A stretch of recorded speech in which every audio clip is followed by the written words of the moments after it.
فرعون کی بیٹی نے اس کا نام موسیٰ رکھا کیونکہ اس نے کہا کہ میں نے اسے پانی سے نکالا ہے۔ بعد میں جب وہ بڑا ہوا تو اپنے بھائیوں کے پاس گیا۔ ہمارے لیے آج کی پہلی تلاوت خروج کی کتاب 2 باب 1 تا 15 آیات مقدسہ۔ ان دنوں میں یوں ہوا کہ لاوی کے گھرانے کے ایک مرد نے جا کر لاوی کی نسل کی ایک عورت سے بیاہ کیا۔ وہ عورت حاملہ ہوئی اور اس سے بیٹا ہوا، اور اس نے اسے خوبصورت دیکھ کر 3 مہینے تک چھپایا، اور جب اور زیادہ نہ چھپا سکی تو اس نے سرکنڈوں کا ایک ٹوکرا بنایا اور اس پر لاسا اور رال لگائی اور لڑکے کو اس میں ڈال کر دریا کے کنارے پر جھاؤ میں رکھ دیا، اور اس کی بہن دور سے کھڑی ہو کر دیکھتی رہی کہ اس کے ساتھ کیا ہوتا ہے۔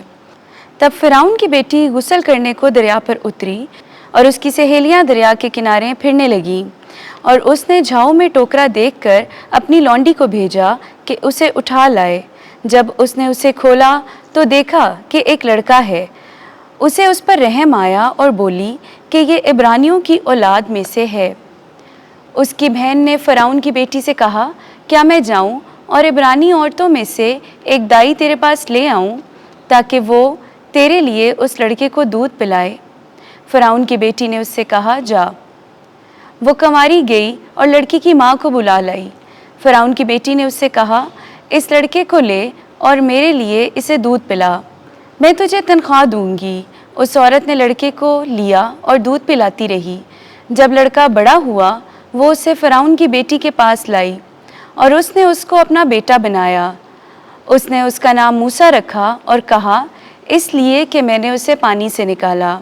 اور ایسا ہوا کہ جب موسیٰ بڑا ہوا تو اپنے بھائیوں کے پاس باہر گیا اور ان کی مشقتوں کو دیکھا، اور دیکھو ایک مصری ایک عبرانی کو جو اس کے بھائیوں میں سے تھا مار رہا تھا۔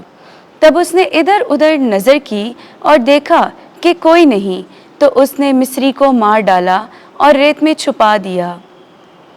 دوسرے دن وہ پھر باہر گیا تو دیکھا کہ 2 عبرانی آپس میں لڑ رہے ہیں۔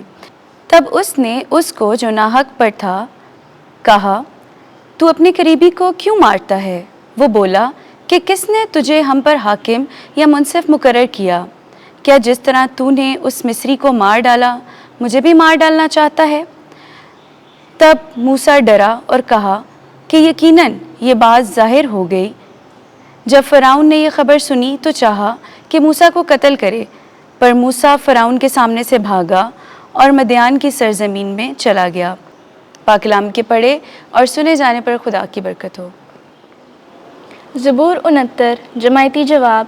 خداوند کو طلب کرو تو تمہارے دل تازہ ہو جائیں گے۔ میں گہری دلدل میں دھنس گیا ہوں اور پاؤں رکھنے کی کوئی جگہ نہیں۔ میں پانی کی گہرائی میں آ پڑا ہوں اور سیلاب میرے اوپر سے گزرتے ہیں۔ جماعتی جواب۔ خداوند کو طلب کرو تو تمہارے دل تازہ ہو جائیں گے۔ لیکن اے خداوند تجھ سے میری دعا ہے، قبولیت کے وقت اے خدا تو اپنی عظیم شفقت سے اور اپنی لگاتار مدد کے ذریعے سے میری سن۔ جماعتی جواب۔ خداوند کو طلب کرو تو تمہارے دل تازہ ہو جائیں گے۔ پر میں مسکین اور غمگین ہوں، اے خدا تیری مدد میری حفاظت کرے۔ میں گیت گا کر خدا کے نام کی توصیف کروں گا اور شکر گزاری کے ساتھ اس کی تمجید کروں گا۔ جماعتی جواب۔ خداوند کو طلب کرو تو تمہارے دل تازہ ہو جائیں گے۔ دیکھو اے غریبوں خوشی کرو، تم جو خدا کو طلب کرتے ہو وہ تمہارے دل کو تازہ کرے گا، کیونکہ خداوند مسکینوں کی سنتا ہے اور اپنے اسیروں کی حقارت نہیں کرتا۔ جماعتی جواب۔ خداوند کو طلب کرو تو تمہارے دل تازہ ہو جائیں گے۔ خداوند آپ کے ساتھ ہو۔ انجیل مقدس متی کے مطابق اے خداوند تیری تمجید ہو۔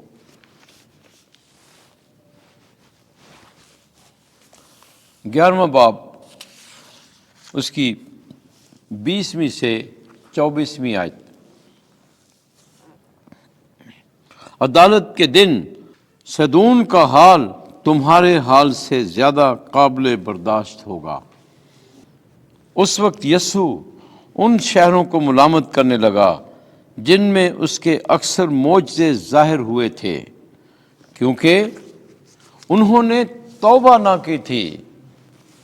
اے کورزن تجھ پر افسوس، اے بیت صدا تجھ پر افسوس، کیونکہ یہ معجزے جو تم میں کیے گئے اکثر سور اور سیدون میں کیے جاتے تو وہ ٹاٹ اوڑھ کر اور خاک میں بیٹھ کر کب کی توبہ کر لیتے۔ پس میں تم سے کہتا ہوں کہ سور اور سیدون کا حال عدالت کے دن تمہارے حال سے زیادہ قابل برداشت ہوگا۔ اور اے کفرنہوم، کیا تو آسمان تک بلند کیا جائے گا؟ تو عالم اسفل تک اترے گا، کیونکہ یہ معجزے جو تجھ میں کیے گئے اگر سدوم میں کیے جاتے تو وہ آج تک قائم رہتا۔ لیکن میں تم سے کہتا ہوں کہ عدالت کے دن سدوم کے ملک کا حال تیرے حال سے زیادہ قابل برداشت ہوگا۔ جل مقدس کے وسیلے سے ہمارے گناہ معاف کیے جائیں۔ اے مسیح تیری ستائش ہو۔